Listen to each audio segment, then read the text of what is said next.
Lakota chief was mocked by settlers at the treaty. A white translator honored him and wed him. The treaty paper was on the table when they started laughing. Not all of them. Some had the sense to keep their faces flat, but enough that you could hear it, that low wet sound men make when they think the person in front of them is not quite a person. I was standing to the left of Colonel Hartfield. Behind the table they'd hauled out of Fort Landers mess hall and set in the trampled grass like that made it official somehow. My name then, my working name, the one the Army used, was Clara Halst.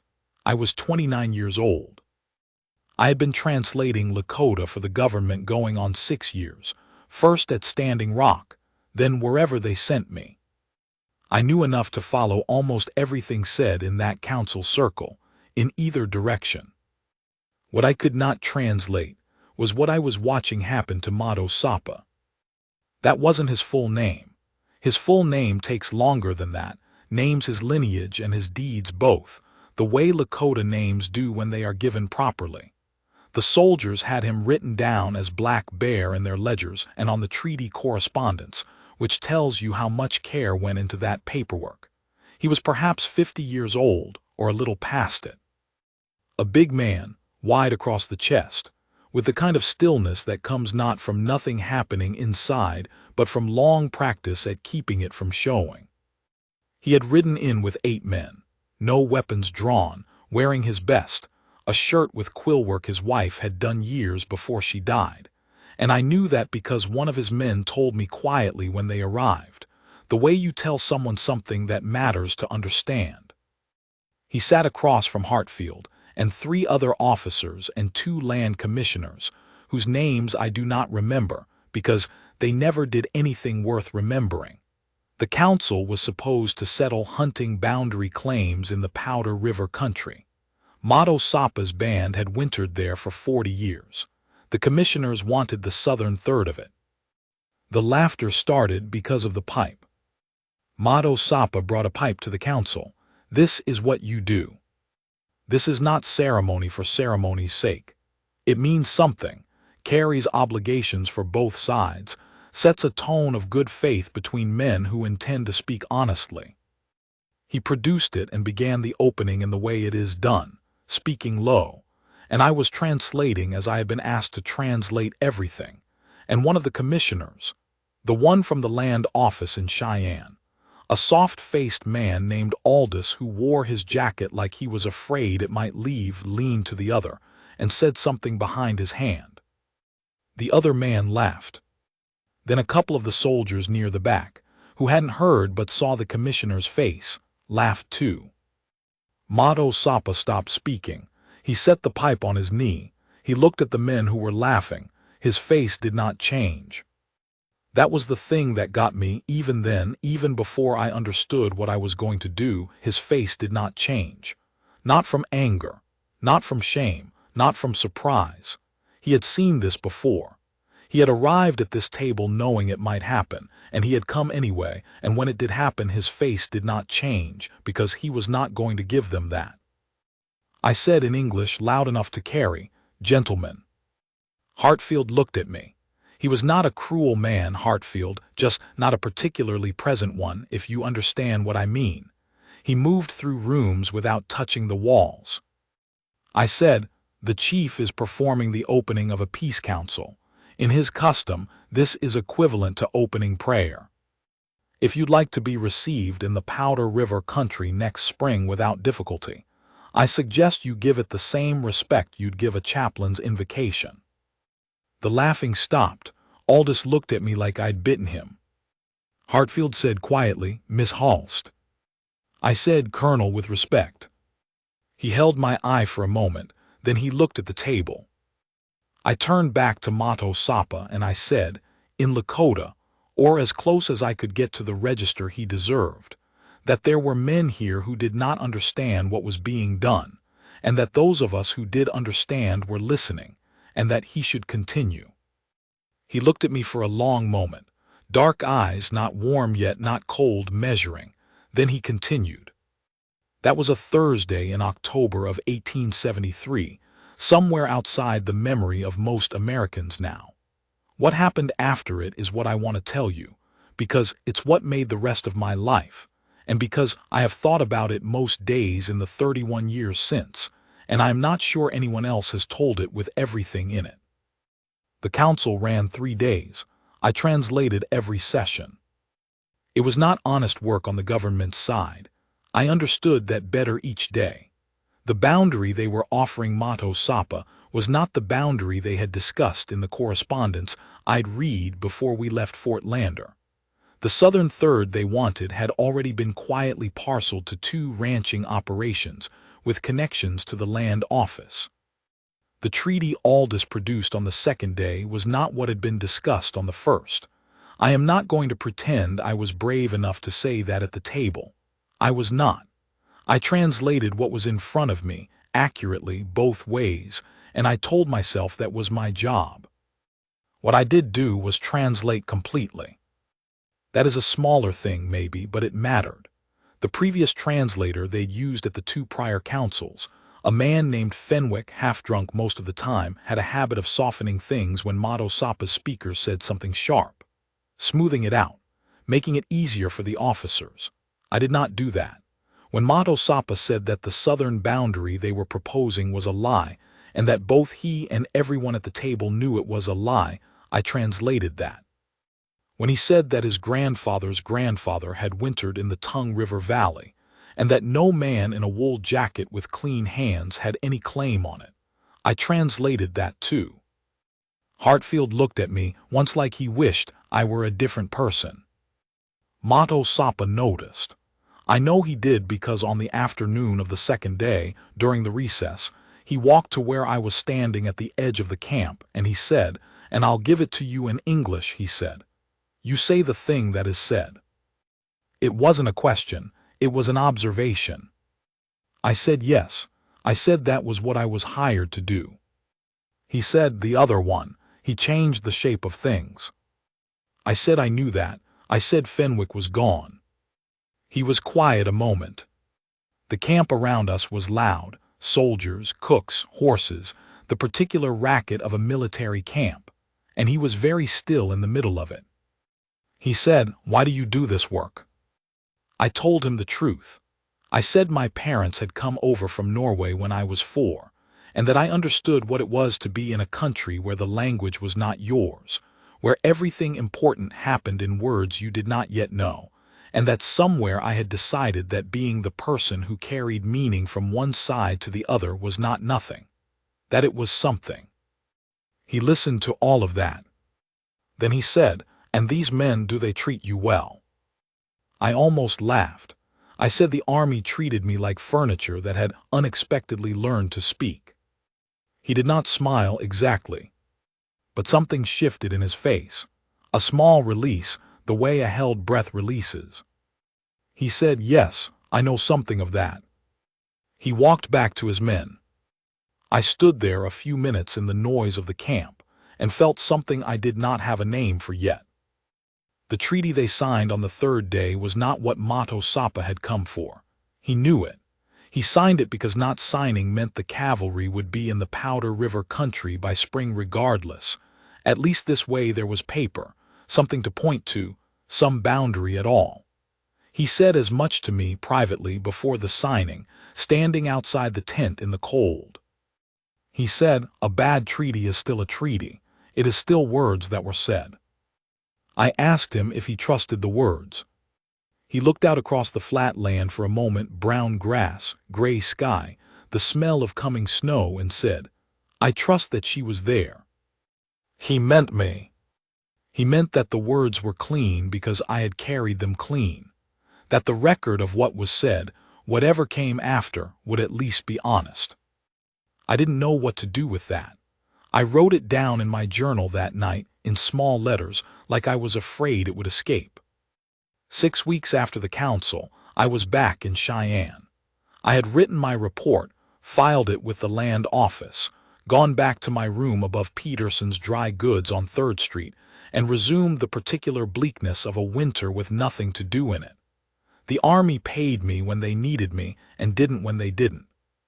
I had a small savings, a box of books, a cat named after a Norwegian sea feature, the details of a life arranged around a central vacancy. The letter came in December. It came from one of Mato Sapa's men, the one who had told me about the quillwork shirt, whose English was serviceable if careful. It said that Mato Sapa had asked him to write it, because there was something he wanted to say that he wanted said exactly, without the shape changed. He wrote that at the council there had been a thing he did not expect. He had expected the paper and the uniforms and the bad faith. He had been to enough councils to carry no surprise about those. He had not expected the woman who said the thing that was said. He wanted her to know that it had mattered. That he had spoken to his band about her, by which I understood he had told them something about what I'd done, in the way a chief tells his people about something worth knowing. He wrote that he understood I was a person in the world trying to make something of the work in front of me, and that he had found that recognizable. He wrote one more thing. He wrote that if the woman who carried words was ever in the Powder River country, she was welcome among his people, and that he would like, if she was willing, to know her further. I sat with that letter for a long time. The cat came and sat on it and I lit her. I went north in February. I told myself it was because the army had contracted me for a survey translation near the Wyoming border, and that was true, but I arranged the route myself, and the route went through the Powder River country, and that was true too. His camp was in a creek valley, cottonwoods bare and silver, the snow banked against the south-facing walls of the lodges. I came with the survey party and split off from them by arrangement once we'd cleared the escarpment, rode down into the valley alone, which my escort thought was idiotic and I thought was necessary. The camp was quieter in winter, pulled in. Dogs, smoke from the fires, children who stopped and watched a pale woman on a dark horse coming down the ridge. Mato Sapa was waiting near the edge of camp. I didn't know if someone had seen me coming or if he'd been told I would come at all. He was wearing a heavy blanket coat and stood straight in it and said nothing until I got down from the horse. Then he said in Lakota, "You found the way." I said I had. He said, "Good, come in. There is food and it is cold out here." That was our beginning.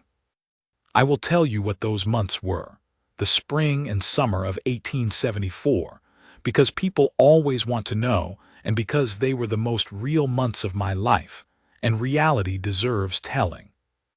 I stayed 2 weeks the first visit, translating for him with the survey team, and then, when the survey team moved on, staying another week because he asked me to and because I wanted to. I went back to Cheyenne for a month. I came back. I went again. By midsummer, I was spending more time in his camp than out of it. What I want you to understand is this.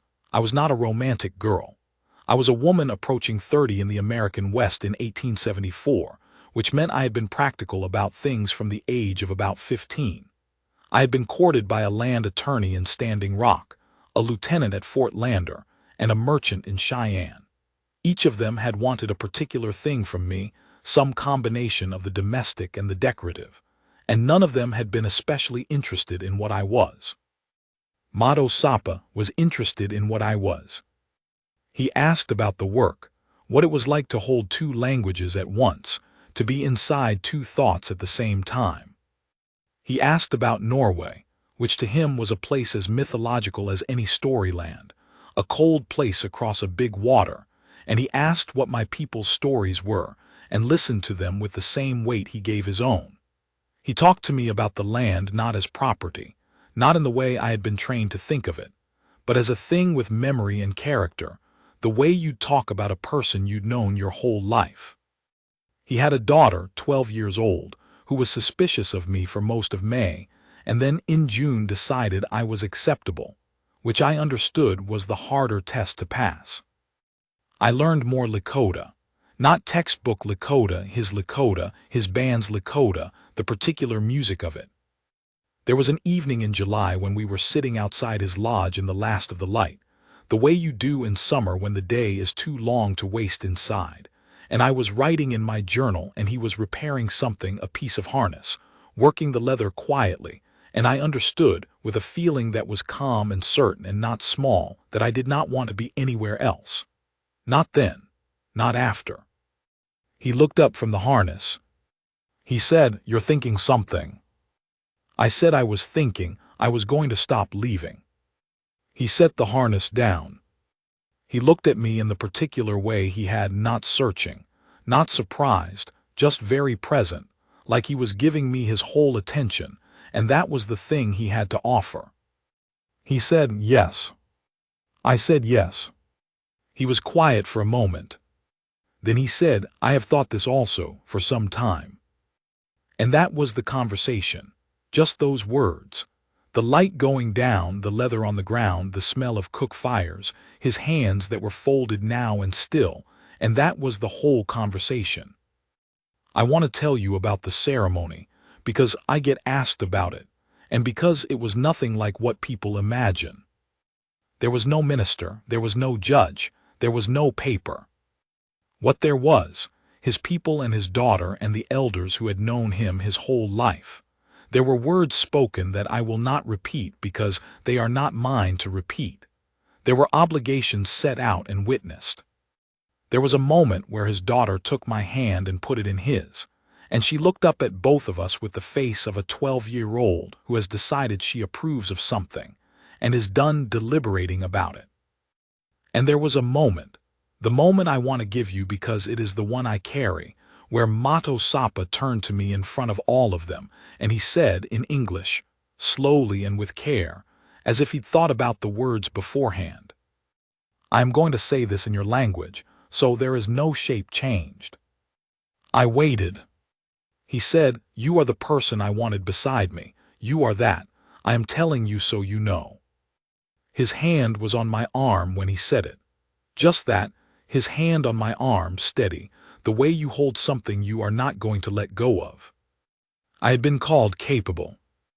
I had been called useful. I had been called proficient and reliable and occasionally difficult.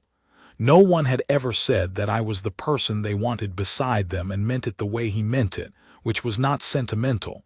There was no softness in his voice, but exact, factual, a thing being stated clearly so it could not be misunderstood. I did not cry. I am not a woman who cries, but I held on to that. I still hold it. The years after are their own story, which I am not going to tell all of here because it goes on a long time and not all of it is easy to tell. The government did what the government does.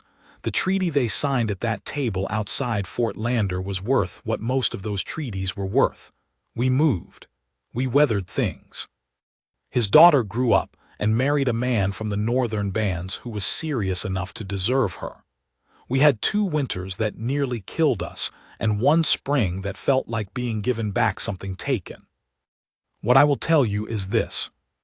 There was a man named Aldous, the one from the land office, the soft-faced one who laughed first at the pipe, who came through the Powder River country in the fall of 1876 with a delegation. He saw me. He stopped. He said, "Miss Halst, I heard you'd gone native." Mato Sapa was 10 feet away, hearing this. He did not look up from what he was doing. I said to Aldous, "You heard wrong, I went home." Aldous left the delegation 2 days early. I don't know exactly why. I know that Mato Sapa spoke to him privately that first evening, and I know that when Aldous left he had the expression of a man who has been told something quiet and clear that he will think about for a long time. I asked Mato Sapa what he'd said. He said, "I told him that the woman who carries words is my wife, and that she has always carried them clean, and that I wanted him to know this." He went back to what he was doing. I watched him for a moment. The same stillness he'd had at the treaty table, the same quality of nothing wasted. A man who had been mocked and had not moved from the thing he was, who had been given a bad paper and had signed it with his eyes open, who had ridden into every room that tried to diminish him and had remained, when he walked out, exactly who he had been when he walked in. I thought about the day at the treaty table when he set the pipe on his knee and looked at the men laughing and gave them nothing of himself. I thought about the letter in December with the words said exactly. I thought about his hand on my arm and his voice saying, "I am going to say this in your language, so there is no shape changed." We are old now. That is the right word for it. He moves carefully in the mornings, and I have a stiffness in my hands that comes from the cold, and the daughter's children come to visit and run the dogs and make a wonderful racket that makes the lodge feel full. Last winter he was sick for 3 weeks, a chest thing, the kind that frightens you in a man his age. I slept badly. I sat up nights with him, and in the mornings I went outside in the dark and cold and stood in the yard trying not to think about what I was thinking about. On the 14th day, he came out of it. The first morning he was up and clear, he came outside to where I was standing. He stood beside me. He didn't say anything for a while. He looked out at the country, the creek, the cottonwoods, the particular blue of a winter sky that cold. Then he said, "I'm still here." I said I could see that. He said, "Good, you need someone to carry the other half." I thought about telling him that I managed fine on my own, which is true, which we both know. I did not say it. What I said was, "Yes, I do." He put his hand over mine. We stood there in the cold a long time. The smoke was coming up from the lodge fire. Down the creek, one of the horses was making the impatient sound horses make in winter, stamping and blowing. The sky was that particular blue. I was 61 years old that morning. I have translated for armies and courts and councils and surveys. I have carried words between worlds that barely knew the other existed. I have lived in a country that did not always know what to make of me, and I have sat at tables where I was the furniture that spoke, and I have ridden into winters I was not sure I would come out of. And standing there in the yard with his hand over mine, with the smoke going up and the horse complaining and the sky that blew, I was the person who was supposed to be exactly there. Nothing changed or resolved that morning. The hard things were still the hard things. The country was still the country. But his hand was there. And I was not going anywhere. And neither was he.